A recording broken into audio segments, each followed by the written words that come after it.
Welcome to our monthly Beak Share and Learn. So if you don't mind, I'm going to share screen real quick just to introduce our speakers as well as introduce next Share and Learn. So join us today. We have Julie Karand from the University of Delaware and Richard Goldberg from the University of North Carolina, Chapel Hill.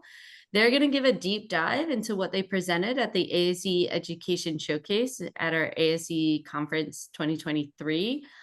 Please join us for the 2024 conference and our BED business meetings. So that will be in Portland at the end of June. And what we'll have also is we'll be taking a month off in May because it will be the COC Summit. So many biomedical engineering educators are typically invited to that. So I want to make sure that everyone's able to attend. So we'll be reconvening in June and it'll be a very special workshop. This is going to be a special virtual workshop on learning how to write promotion letters, as well as be able to develop a portfolio and ask for letter writers.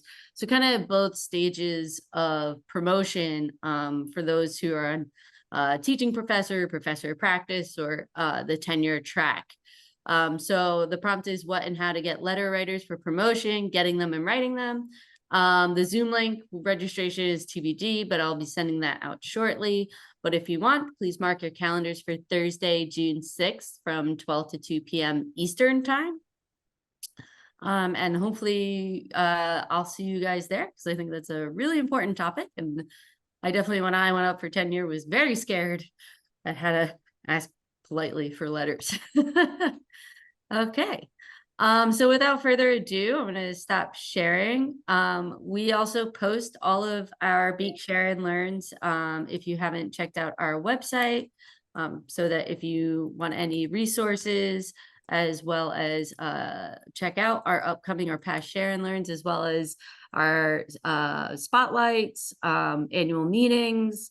We also have several resources for things like publications, grants, etc. On beakvirtual.org, and I put it in the chat for you. So without further ado, I'd like to introduce Richard and Julie. Thank you. So hi, everyone. My name's Julie Karand. I am an assistant professor at the University of Delaware. And I'm going to be sharing time today with Richard. You're over here. Would you like to introduce yourself?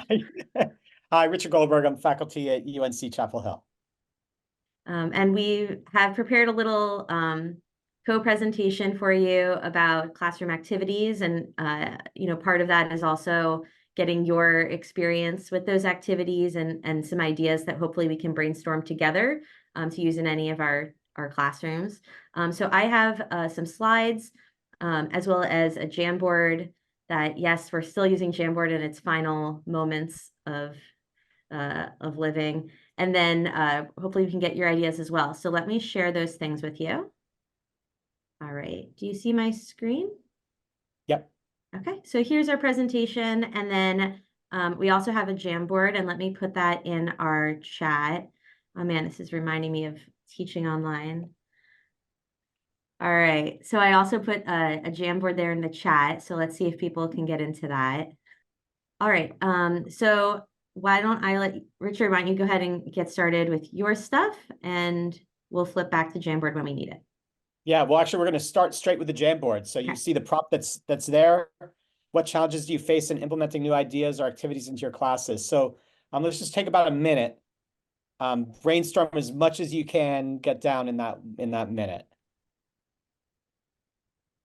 So if you haven't used this before, I'm a fan of the sticky note. So over on the left side here, you can create a sticky note of your ideas, challenges for new ideas in your classroom.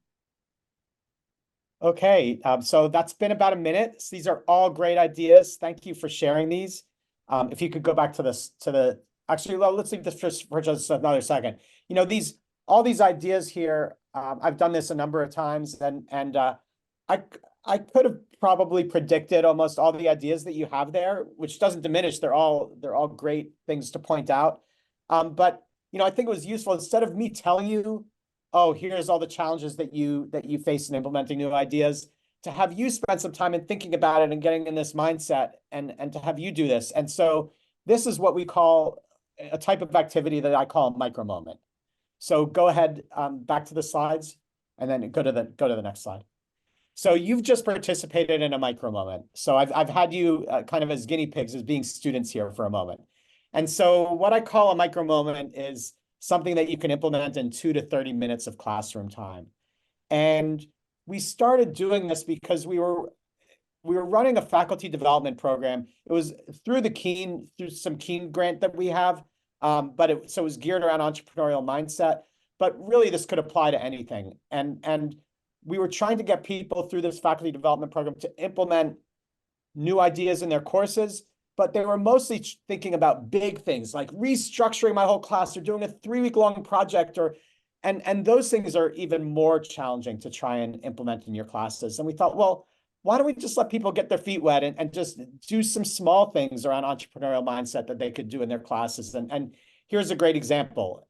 So this, by having these small micro moments, they're really easy to implement, and you can see results right away and get your students engaged. It's just has lots of positive attributes to kind of getting you started with implementing new things in the classroom. So that's where this idea came from, doing a micro moment. And I'll refer to this a little bit more later on, but we've compiled a list of micro moments that you see a sample of over on the right there, and we'll go and probe that a little bit more in a few minutes. So go ahead to the next slide. So why use micro moments? So here's a number of different ideas on why to use. First, they're easy to implement. You can look at our list or come up with your own ideas and quickly, without a ton of planning, you can implement it in the classroom and see the results right away. Less planning time as well. It's if you're new to implementing active learning in the classroom or entrepreneurial minded learning in the classroom, it's a really helpful way to kind of get used to implementing these kinds of tasks. It's great for students, right? Because instead, not only are students active, but you learn more when you're doing. So it helps keep them awake, but helps them to learn more as well. Develops faculty self-efficacy. So it gives you a lot more confidence in your own teaching because you're seeing these results right away, and it's much more motivating for faculty. So these are all good reasons from a faculty perspective to use micro moments. Go ahead to the next slide. So we've developed this framework for how to implement micro moments in the classroom. And first of all, you need to think about, why do you want to incorporate a micro moment? Like, is this a particularly challenging topic? You want to break up a long lecture? What is the reason that you think a micro moment would be useful? Then think about what concepts you're trying to teach. Plan your micro moment activity, which could be taking one of our existing ideas for a micro moment, or developing your own assessment, or developing your own micro moment, and then finally develop your assessment. One of the possible assessments you could have is no assessment at all. So but you could also think about, I could use this micro moment as a way to get some assessment information. Like in the activity we just did, for example, I could just count the number of Jamboard Post-it notes that you put up there as one form of assessment. So you could also do peer review, looking at the quality of the submissions. You could do a whole variety of things if you wanted to assess the effectiveness of that activity or assess where the students are at. But you could also just do nothing and use the micro moment as a way of breaking up a lecture or other parts of your class. So any questions about micro moments? All right, so here's an example of a micro moment that I use in one of my classes. And in this class, students are learning about different kinds of sensors and different kinds of electronics that go along with it. And so I do something called highlight the best features is the name of this micro moment. And in this example, I have 3 different kinds of temperature sensors. So a thermistor that's part of the SpongeBob thermometer there, a thermocouple, and an infrared thermometer. So each of these has various pros and cons.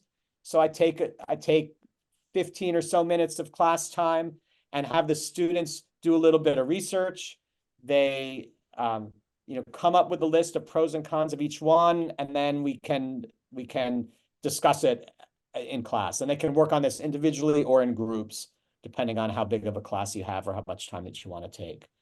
So this is just a great way, again, of students getting engaged and understanding a little bit more. Again, I could tell them what are the pros and cons of these sensors, but it's much more valuable to have the students spend the time doing some research on this. And so students come up with all sorts of great ideas and insights even that I hadn't thought of by doing this kind of activity.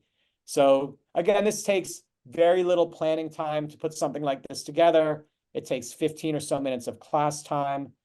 Here we talk about, for those of you familiar with the Keen framework and entrepreneurial-minded learning, which of the 3 C's that this corresponds to. So this one helps students make connections. It really builds curiosity as well, which is another one of the 3 C's, because whenever students are doing some research, that involves curiosity.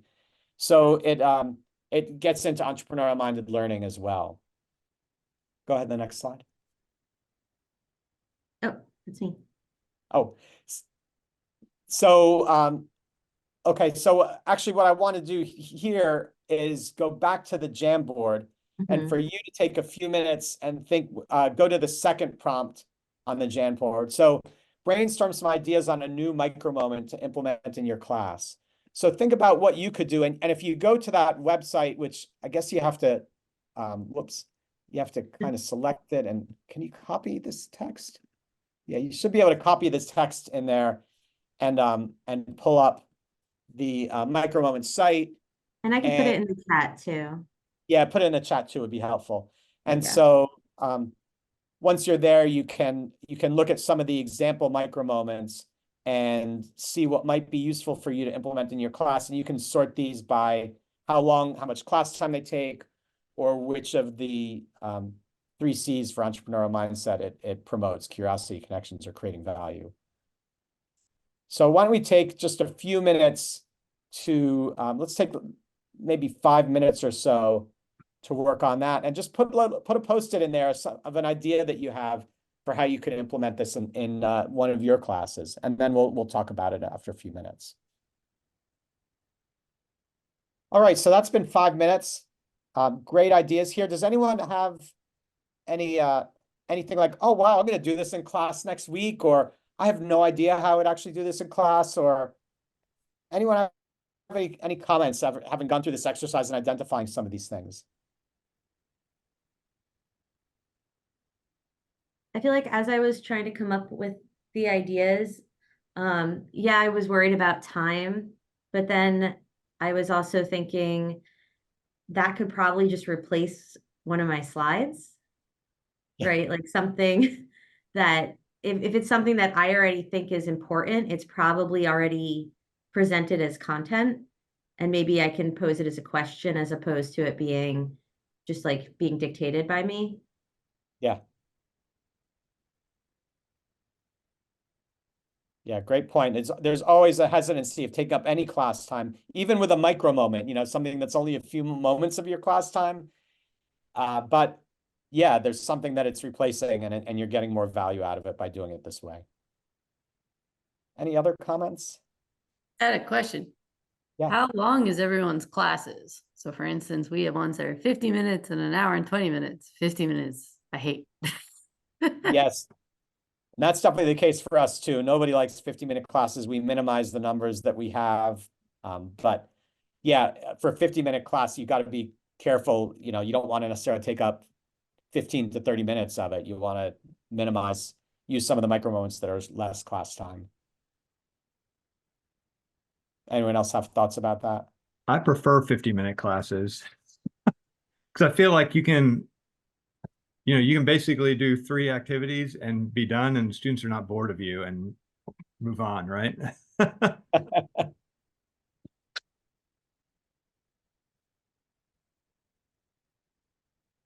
Anyone else see any challenges with trying to implement these?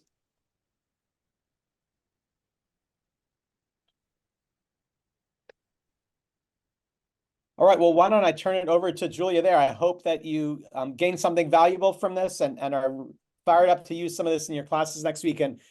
And feel free to refer back to that list. And also, if you have other ideas for things to add to that list, please email me, because this list is easy to update. And so I'd be really excited to add any new ideas to there. So contact me if you want to add something to it. All right, Yeah. Julie, I'll turn it over to you. Thank Okay. you. Yeah, thank you so much. It's amazing how just thinking about it for a few minutes, I did already come up with a few things I am going to be using next semester. So thank you. Yeah, great. This actually relates to what I'm going to be talking about. I'm talking about a specific activity that I run in my class, and I'm going to use that kind of as an example of getting us to think about how to integrate current events, different types of media, kind of whatever's going on in their lives, and trying to integrate that into classroom discussion. So yesterday I just had a 50-minute class and did kind of a combination of the two things that Richard and I have been talking about, where I showed a 2-minute clip of a video, and then the rest of the class period was us talking about that clip and discussing the students' thoughts and opinions on it. So my example is using this John Oliver episode. So this is how I introduced the topic of biomedical devices in terms of regulation. So the 510(k) process, PMA process, all these really kind of more boring regulatory affairs topics. It looks like John Oliver actually has an episode about that, and he has a very strong opinion, of course, on how it's done wrong currently and how it needs to be updated. And so yesterday in class, I showed a 2-minute clip from this episode, and that kind of prompted our discussion of the 510(k) process and when it is good and when it is bad, and when to use kind of deeper the PMA process, which actually has a lot more involved in it. And so this is something I can do for, well, yesterday I did it for freshmen, so kind of intro to BME class. And I actually take this same topic and I scale it up for my my technical elective that graduate students and seniors are taking. And so you can see I have a link here to that to the video. I definitely edit it before putting it up on our learning management platform because he has a lot of salty language, but the editing wasn't too bad. It's just kind of cutting a few things out. And then I've also, for the older students, have related it to a journal article. So you can see an example of the paper that I use that relates to kind of a current topic of discussion of this very specific medical device and how it is going through this regulatory revamp now that it's shown that its past regulation process didn't kind of do justice to the patients. In these discussions, I also think it's really important to try to give students individual autonomy, individual roles. So you can see some examples of student roles that I have. I break up the class into, yes, pros and cons for a discussion, but I also break them up into someone who's pro status quo, but I want them to think about it not as a student in a class. I want them to think about it as if they're a marketing executive for a company. And then I have them talk to someone who's thinking con, right? The opposite opinion, but from a marketing perspective. And that's been a really good way to break up large class sizes so that if you put people in groups, everyone has a different role. So one student is thinking about medical device regulation from a marketing perspective. One person's thinking about it from a financial perspective, as a physician, as a patient, as a quality control engineer. And then you can have these groups of students where they're not all just kind of saying the same thing back and forth. Or you have one student who kind of like overrides the entire conversation. So by giving them individual roles and having to think about it from different perspectives, it's been a good way of again, allowing everyone to get involved. So first I have them think about it in terms of their role. So for example, like one student, I might be thinking about, okay, would a marketing executive want the current 510K process, or why would they not want it? And then I take all those different roles and I distribute them into different teams. So I have a team of pro status quo and a team of wanting to make a change. And now there's people who are kind of solidifying their opinions from all these different roles. And this is called jigsaw pairing, where you have students, maybe, the class example would be like 12 students. And you can scale it up math-wise, but if you have 12 students, you put them in teams of 3 and give them all something to think about. And you take those 3 people and you say, okay, now we're going to be in teams of 4. So now everyone is with someone different. And you have all of those initial ideas that are being disseminated to all the groups, just based off of the fact that those 3 are then going into groupings of 4. So that's been a good way to get quieter students, because they like to talk in small groups. To get quieter students to speak up is if they're still in a small group, but they are representing an idea by putting placed in multiple groups throughout the discussion. And then at the very end, we talk about this as a full class debate, and we discuss like, how can we as engineers make recommendations for medical device arrangements. And then I have them do an individual reflection after class, and that's how I grade it. I learned that if I try to grade them while they're in class doing the discussion, you get the louder people being louder and the quieter people kind of pulling up and being quieter. So that is kind of the example that I do in my class. Are there any questions or thoughts on that before we go on to your ideas?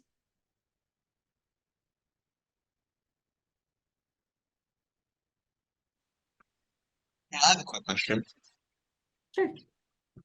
Thanks so much for presenting this. Just as a question on using informational comedy as a whole, there often is a political slant one way or another to these comments. Do you ever get responses from the students that, or reactions to the students that are unhelpful in that? Yeah, it's a good question. I was nervous about that to start. I think that at this point, because the students generally are younger and watch these things already, they're kind of used to always seeing very fired up commentary, right? And so I present it as, this is one opinion, and now let's take, from what they're saying, do you agree with it? Do you not agree? Even if you do agree, how could we use that same information and kind of switch roles? What would you say if you were on the other side? So I've tried to present it as, yes, this person's a very strong opinion, and I don't need you to have that opinion. In fact, that's why I tell them roles. I don't ask them to choose a side, right? And I say, okay, would the person that I'm asking you to be, would they agree? Right? That's another way to kind of dissociate themselves away from it as well. I have a question in the chat. How do you prep students for their roles before the activity? Yeah, that's a good question. I actually haven't prepped them for their roles before, but I do give them the episode in this case, right? I give them the content beforehand. I'm kind of okay with them not being prepped. So a lot of what I want them to do is discuss it with their groups, right? So it's okay if the comments are kind of raw and they're kind of figuring out things as the class period goes on. So I've been fine with that in the past. I think if I wanted to prep them for the roles ahead of time, this is a good plug. I'd give them the PDF of this activity beforehand. So Christine has little PDFs that kind of summarize the activity I'm talking about here, as well as Richard also has a kind of a write-up PDF of his activities. So that's something you could give the students ahead of time. Like I said, for mine, I actually don't want them to think about it too much ahead of time. All right, so I'm gonna pull us over to our Jamboard again. And I want us to think about ways that, we can actually use different types of, doesn't have to be informational comedy, but different types of media in our classroom. So this is an example of a media source that was like a short video clip, right, from a comedian.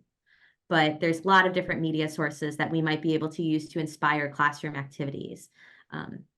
So if you have a specific name of a media source, that's great. You can use that and add that to the Jamboard, or you could, keep it general, like a newspaper article. But, the more specific, I think, ones, especially if you've done one in the past, that's also very helpful. So I'll give us a few minutes. I'm looking for you to create Post-it notes that give us examples of different types of media sources we might be able to use to inspire classroom activities. All right, so I'm going to just kind of read through some of these here. You can feel free to keep adding, but there's some really good specific ones and also some general ideas here. Is anyone particularly interested in wanting to tell us about the Post-it note that they added?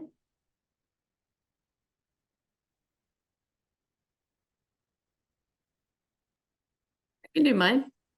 Sure. I do Don Norman in human-centered design. Bad doors are everywhere. So next time you open a door, think about it. Was it easy to open, or did you pull when you were supposed to push? That sounds interesting. I've used the How I Built This podcast a number of times. So they interview entrepreneurs and describe their product and how they came about it. And so you learn a lot about the entrepreneurial process, but you also learn a lot about the technology, because a lot of times it's kind of new technology is the topic of it. So that's always a lot of fun. I play parts of the podcast in class and have them discuss it. Very cool. Does anyone use, I'm typing this right now, does anyone use social media posts? This is something that I'm starting to do in my biostatistics class, as we talk about kind of the ethics of how data is interpreted and how it's shared. It's obviously attention grabbing for the students. If it's something that they're used to seeing for hours a day, and you're like, hey, have you ever really thought about which of these people that you're following are saying things that are interpreting literature correctly? That can also be fun with like newscasters. An example I use in my biostatistics class is anytime there's an article, like one journal article, right, that says chocolate cures cancer, that is what the whole series of the morning about. And so I'll have the students, watch the clip about how that is disseminated to the everyday person that says chocolate cures cancer. And then I'll bring up the article that it's supposed to be referencing and ask them, okay, what do you think is the main takeaway from this paper, right? And it's not that chocolate cures cancer. It's that, a couple rats had a little bit of a chocolate extract and did better in a very specific situation, right? So that's been a good way for me to use media.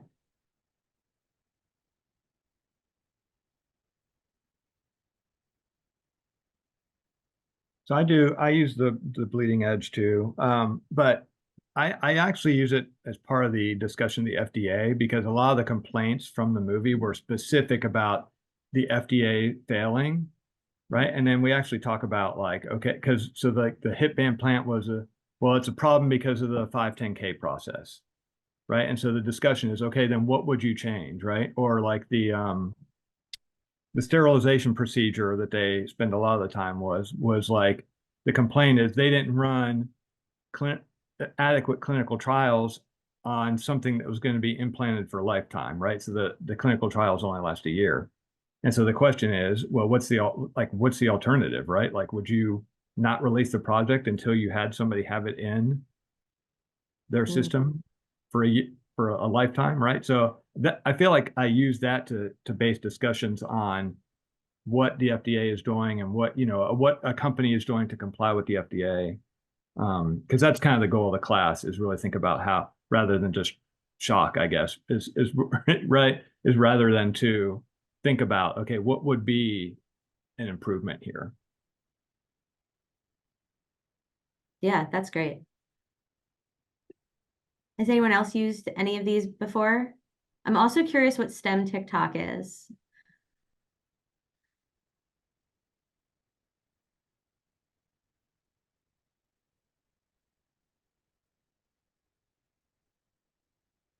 I don't particularly know of a lot of people on social media that do specific like STEM stories, but that would be very useful. So if anyone has a specific like name of someone who does that, that would be cool, because you got to stay slightly hip with it. Otherwise, they're gonna be like, oh, Facebook. Of course, there's misinformation on Facebook.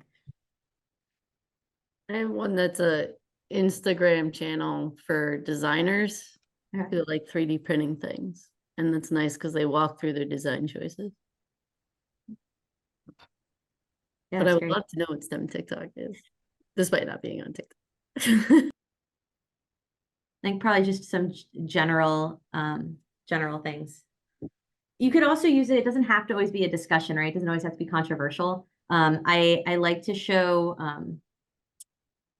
small, like 30-second clips of demos that I can't run in my class, right? And I had to use that a lot, obviously, over COVID and when we were virtual. So like, for example, there's a lot of really great demos out there about like surface tension. And when I talk about that in class, I can show that, and it might be not as engaging, obviously, as running it, but sometimes, there's a lot of other factors, like we've talked about, to physically running activities as well. So it can also just be used as a demo illustrator. A lot of ways that I've introduced these is first by making it just like an extra credit to kind of see how, like, for example, I'll have them watch the episode 100 Humans on Netflix, which has 100 humans do little science experiments, and then they come up with these really big conclusions based off of a couple people that they tested. And I'll ask them to kind of analyze the experimental design used in the episode. And I was really nervous about making that a full assignment or bringing it into the classroom. So the first thing I did is I just made it one semester as a little 5-point extra credit that people did at home. And I saw what worked and didn't work from that demo. And then I've been, every year I kind of expand it into something more and more in the classroom. So that's another way, if like you're nervous about starting this, that's worked well for me in the past, is start it as a really small thing in your activity in your classroom. So if it fails, whatever. And then you can bring it up more and more as it's working.